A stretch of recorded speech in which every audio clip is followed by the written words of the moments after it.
Muy buenos días. Uno es esclavo de sus palabras. Acaban de escuchar el secreto mejor guardado de Rajoy, la composición del nuevo gobierno. Presidente de Ciudadanos, Albert Rivera, muy buenos días. ¿Qué tal? Buenos días. No sé si ha hablado con usted Mariano Rajoy en las últimas horas. Yo creo que efectivamente es el secreto mejor guardado. También es verdad que yo no le he preguntado.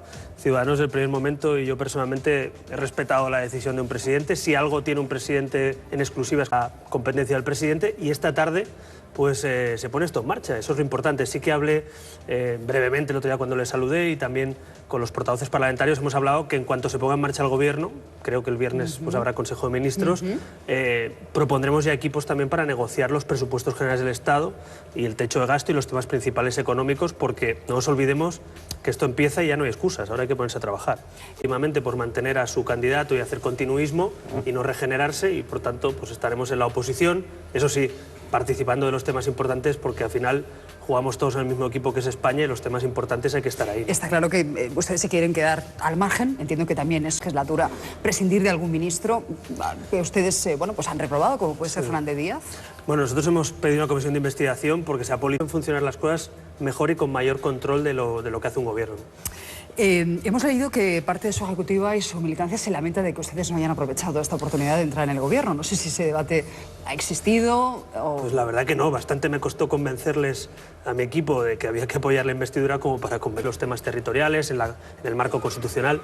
Yo creo que ese es el papel, sinceramente, humildemente, que nos han otorgado los españoles y en un futuro, claro que sí, yo quiero que Ciudadanos... Democracia que predica Cristóbal Montoro, siempre ponen como ejemplo. Ayer le criticó mucho que filtrara, lo dijo una vez más, su declaración de la renta antes de las elecciones municipales y hizo, bueno, esa propuesta sobre Ciudadanos y el PP. A ver qué le parece a usted.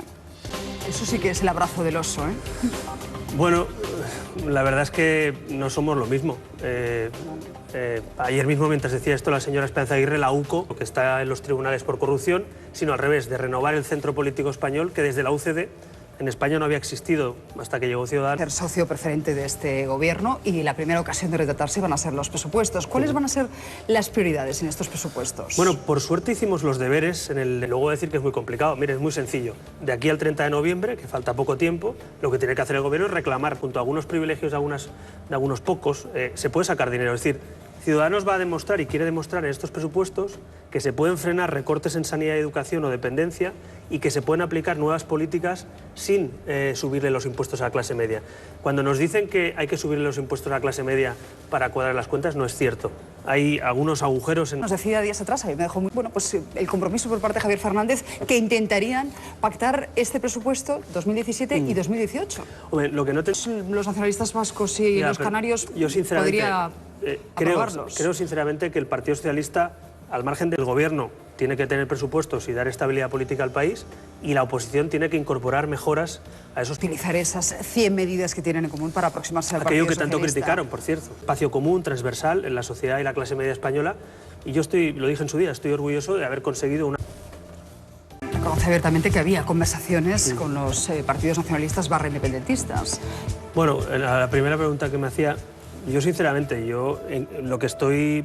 No sé si es orgulloso es la palabra. Intención pero, en ese momento de pactar sí, con Podemos, da esa sensación, ¿no? Me ha sorprendido estos días toda la teoría de la... Insisto, porque si él hubiese querido negociar con Podemos, no le hubiese llamado a usted primero, ¿no? Bueno, pero sí, yo creo que ahí nosotros fuimos muy claros. Si hay un gobierno constitucionalista que no sube los impuestos, que cumple con Europa, que no hace... Es que yo no estoy en la cabeza de Pedro lo Sánchez, sé, pero, ni en su comité federal tampoco. Ha asegurado por activo y por pasivo, Antonio Rando lo hizo aquí sentado, que en ningún momento se pactaría o se contaría con el apoyo de los partidos nacionalistas independentistas. Ahora reconoce abiertamente que sí, que estaban en conversaciones. Yo creo que hay un problema, y hablo en primera persona porque me ha pasado y porque le pasa a todo el mundo cuando se equivoca. Cuando te centras en hablar de los temas internos de un partido, tienes el secretario general del PSOE, ¿quién va a suceder a Rajoy en el PP? Yo creo que no les importa nada si son errejonistas o pablistas, ¿no? Lo que le importa a los españoles es sus temas, su agenda, lo que le afecta a sus bolsillos, problemas de los españoles y... Presiones que se supone que, bueno, pues de alguna manera se han conjurado en contra de Pedro Sánchez. Él además hablaba de determinados ejecutivos del IBEX, lo recordamos. Bueno, a mí es que me parece que cuando uno juega un partido y lo pierde no le puede echar la culpa al árbitro. Y en este caso no es que el árbitro tenga que ser o no el señor Alierta o quien sea. Sobre todo cuando el árbitro a veces ha jugado a favor tuyo, ¿no? Claro, porque es que, y aparte cuando pierdes el partido, aunque a veces el árbitro se pueda equivocar, cuando le benefician es que tienen la razón y están en lo cierto y cuando le perjudican hay una conspiración. Yo no lo voy a hacer nunca, porque creo que sería un error.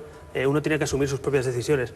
Y también le digo una cosa, que el PSOE pactara con los independentistas no es que le diera miedo o no le gustara a unos empresarios determinados, es que había una buena parte de su partido que no le gustaba. Es que el señor Felipe González es del PSOE, el señor Guerra es del PSOE, el señor Borrell en su día dijo también que había que negociar más de la mitad. Quiero preguntar también por Ramón Espinar, el portavoz de Podemos en el Senado, aspirante a dirigir el partido en Madrid. Hemos sabido en las últimas horas, lo ha contado él, que ganó 19.000 euros al vender una vivienda protegida en la que nunca llegó a vivir.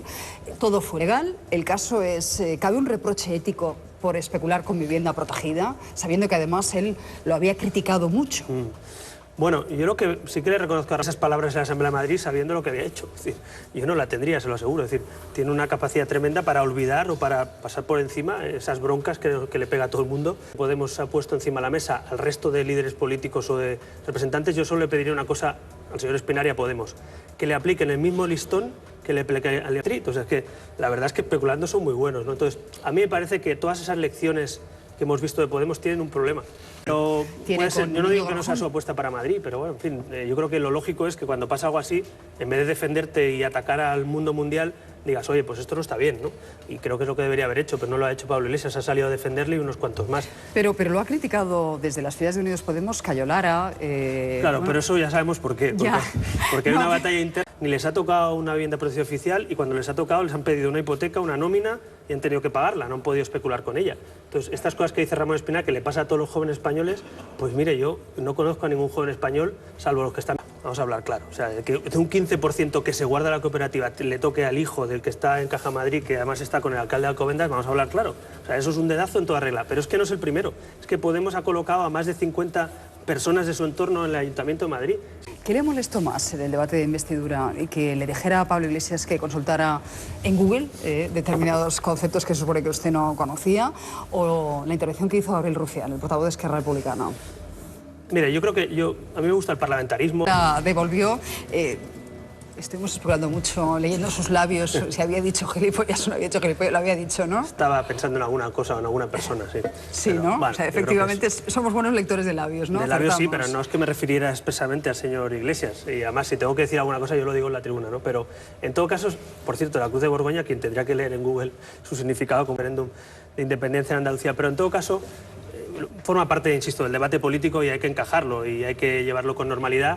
Y yo no le daría mayor importancia a lo de ayudar para que lo que pasa en el mundo pues sea un poquito menos malo. Así que no, desde luego la trayectoria de Javier en ese sentido, creo que cualquier español se sentiría partícipe. No le he sacado ningún nombre de ningún ministro, no ha querido usted hablar de vetos, pero sí que, y aquí acabo, ya que hoy es el día que se va a desvelar la quiniela, ¿Guindos le suena bien como ministro? ¿Le gustaría que sonara ministro, y que fuera, ¿no?, ministro de Economía ya, pero que le confirmaran el cargo incluso con más atribuciones, con la posibilidad de que fuese también ministro de Hacienda? Y Fátima Báñez, con la que se supone que han tenido ustedes bastante sintonía en la negociación de las medidas. Con De Guindos tengo menos relación, le conozco, pero no tengo tanta relación. Con Fátima Báñez la tuve porque sé que mi equipo estuvo negociando con ella, hemos hablado alguna vez, y yo lo único que sí que creo que es importante es que, de primera mano, Fátima Báñez pues es una de las personas que mejor conoce ese acuerdo porque fue parte del acuerdo. Así que una buena medida, seguramente, para que esto funcione, es que en el gobierno haya gente que estuvo en ese acuerdo, porque va a ser una manera de tirar adelante la legislatura. Pero al margen de mi negociado, por decirlo así, de lo que nos afecta, solo le deseo al presidente de gobierno suerte y acierto. No debe ser fácil tampoco configurar un gobierno. A mí me gustaría, si fuera el caso, pues poder tener esa autonomía para hacerlo. Y eso sí, sobre todo, que entiendan que España en parte ha cambiado, que no ha cambiado el gobierno, pero que ha cambiado España y el Parlamento, y que entienda que a partir de ahora toca currar mucho, negociar mucho y haremos a que este país salga adelante. Señor Rivera, gracias. Buenos días. Las 9:04, las 8 del paro. Albert, cuando quieras, porque los tenemos que tener ya. Entiendo que en cuestión de minutos los tenemos que procesar porque se levanta el embargo a las 9 de la mañana, 8 en Canarias. Cuando los tengas, me avisas. Tenemos un titular, Incorporé también a esta tertulia a Mariela Rubio, ella es periodista de la cadena SER y es la persona con la noticia, la daba la cadena SER, el portavoz de Podemos en el Senado y diputado de la Asamblea de Madrid, ganó casi 20.000 euros pendientes del protocolo de la activación. Creo que también nos llama mucho la atención y es que se revalorice tanto el precio del metro cuadrado protegido. ¿Eso no es facilitar precisamente la especulación con vivienda protegida? Consejero de Transportes y Vivienda e Infraestructuras de la Comunidad de Madrid, muchísimas gracias por atendernos.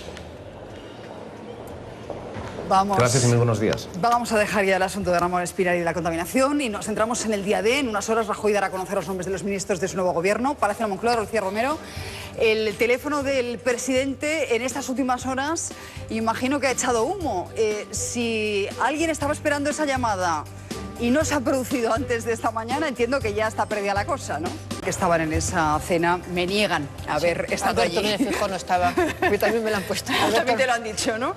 Bueno, pues... Alberto Núñez Feijóo no estaba. No, y que era no sé, una no sé cena, quién estaba exactamente en la cena, pero... Era un encuentro de amigos gallegos. Y si en algún momento vemos llegar el coche del presidente, porque ni siquiera sabemos a qué hora se va a ver con el rey para comunicarle esos cambios, la composición de ese nuevo ejecutivo, nos pides paso, Desiré.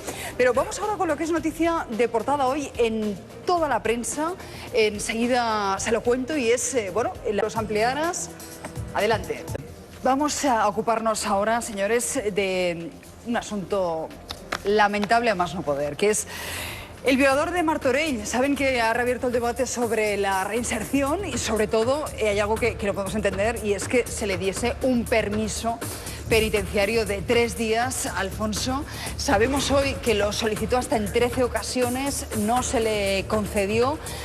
Su abogado recurrió a la Audiencia Provincial de Barcelona y ahí sí, ahí obtuvo el permiso por unanimidad. Hasta 21 veces. Responde el abogado de la madre, de Diana López, pero además... El teléfono de Diana. La aparición de Diana Quer, estamos pendientes de la recuperación de los primeros datos del teléfono móvil. El teléfono móvil de... Es que no queríamos comentar con Pedro, que quiere mantenerse en esa prudencia y lo respetamos. Nos va a echar una mano para esto Susana López Raña. Escenarios de Isabel Pantoja, hay mucha expectación por saber si estará a la altura. Mucha. Ayer nos decía Justo Molinero, quien puede ser promotor de su gira, por lo menos en Cataluña, que el caché de Isabel Pantoja, tras el paso por la cárcel, ha aumentado. 100.000 euros por... A la zarzuela porque... llamativo, ¿eh? Primero, nos han tenido toda la semana sin decirnos en qué momento se iban a ver Mariano Rajoy y el rey para comunicarle la composición del nuevo gobierno. Esta mañana hemos enviado de Sierra Zarzuela, entérate, a ver si ves llegar el vehículo oficial de Mariano. Me han pillado pegándole gritos a Manolo. ¡Manolo! Y tenía que estar pegándole gritos a María. María Rey. María Rey, muchísimas gracias. Bueno, nos quedamos con ese retraso en la cita entre Mariano Rajoy y el rey. ¿Quién sabe? Igual es que no tiene amarrado el gobierno. A pesar de los 10 meses de bloqueo, parece que hay prisas a última hora y tal vez eso provocaría el retraso. Déjame que salude en este punto a la gran ganadora de los premios Planeta, Dolores Redondo. Estamos con Objetivo Bienestar. Saben que siempre les damos consejos desde aquí para cuidar su salud con buenos hábitos por esa ansiedad que nos ha entrado a todos por correr, ¿eh? De esa, de Eso es cuando queremos hacer un diagnóstico de cardiopatía isquémica en sujetos que ya presentan factores de riesgo, en sujetos que han ya padecido una enfermedad cardiovascular, un infarto. Con Carlos Arguiñano, por cierto, inciso, me dicen desde Moncloa que no es que se retrase la entrevista con el rey, pero que los planes de Moncloa siempre fue la tarde. No quedan flecos por atar, eso nos dicen.